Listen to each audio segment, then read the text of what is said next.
शिक्षक की गोद में उत्थान करता है, जहाँ सारा शिक्षक के पीछे चलता है। शिक्षक का बोया पेड़ बनता है, हजारों पेड़ वही पेड़ जानता है। याद रखो, चाणक्य इतिहास बदल डाला था, क्रूर मगध राजा को मिट्टी में मिला डाला था। शिक्षक की महिमा महान होती है, शिक्षक बिन अधूरी वसुंधरा नहीं। सुप्रभात, मैं उदिता और मैं वर्षिता आप सभी के समक्ष हमारे 14 साल के इस सफर को आप सभी के साथ बांटना चाहते हैं। स्कूल के पहले दिन हमें डर लग रहा था। आसपास पर हमारी कक्षा हमारे बच्चों को रोते हुए देखकर हमें भी रोना आ रहा था, पर हमारी कक्षा अध्यापिका सेन मैम और शिवी मैम ने हमें प्यार से समझाया और हमारे इस डर को दूर करने की कोशिश की। शिक्षा के सफर में उन्होंने ही हमें शुरू में उंगली पकड़कर चलना सिखाया।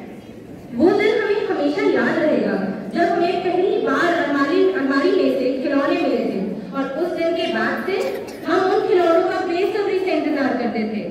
आज शिवी मैम हमारे बीच नहीं है, पर वो हमारे दिलों में हमेशा रहेंगे। हम आपको बहुत याद करते हैं मैम।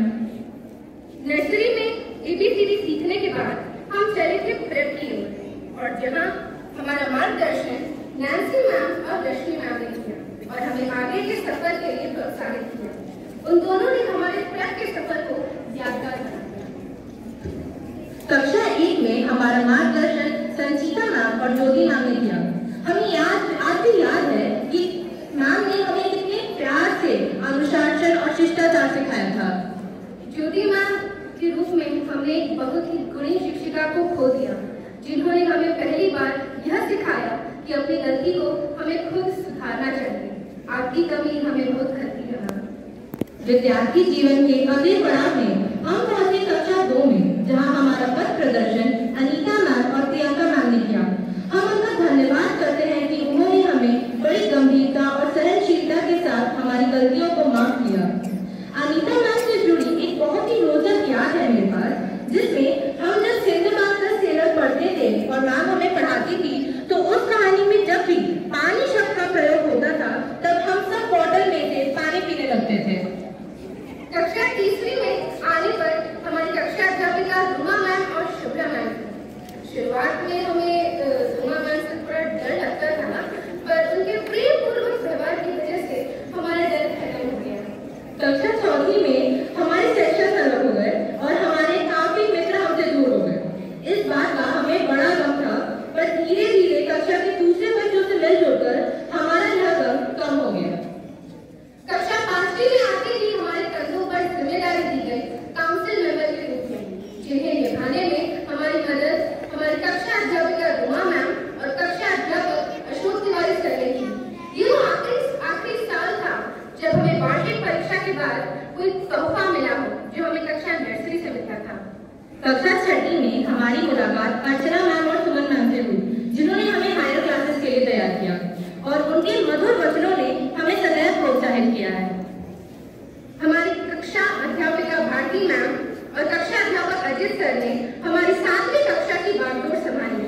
मुझे याद है कि भारती मैम ने एक दिन हमें क्लास में नींद न आए इसका एक उपाय सुझाया था कि जब भी हमें क्लास में नींद आए तो हम यह सोचें कि किसी ने हमारे मुंह में नींबू निचोड़ दिया है, जिससे नींद भाग जाएगी। ये उपाय आज भी बड़ा काम आता है। फिर हम सब पहुंचे कक्षा 8वीं में, जहां हमारा मार्गदर्शन मोनालिसा मैम और दिव्या मैम ने हमारी कक्षा अध्यापिका के रूप में किया। फिर इस खूबसूरत दौर के बाद हम कक्षा 9 में आए, जहां हमारी कक्षा अध्यापिका अपर्णा मैम, शुभ्रा मैम और सभी विषय शिक्षकों ने हमें बोर्ड के लिए तैयार करना शुरू किया। उस साल का पिकनिक हमेशा याद रहेगा, क्योंकि हम सब पहली बार स्कूल से दूर बस से सिंगरौली पिकनिक मनाने गए थे। जिंदगी में काफी सारी अड़चनें आती हैं, लेकिन हमें निराश ना होकर उनका सामना हिम्मत के साथ करना चाहिए। ऐसे ही कुछ अड़चनों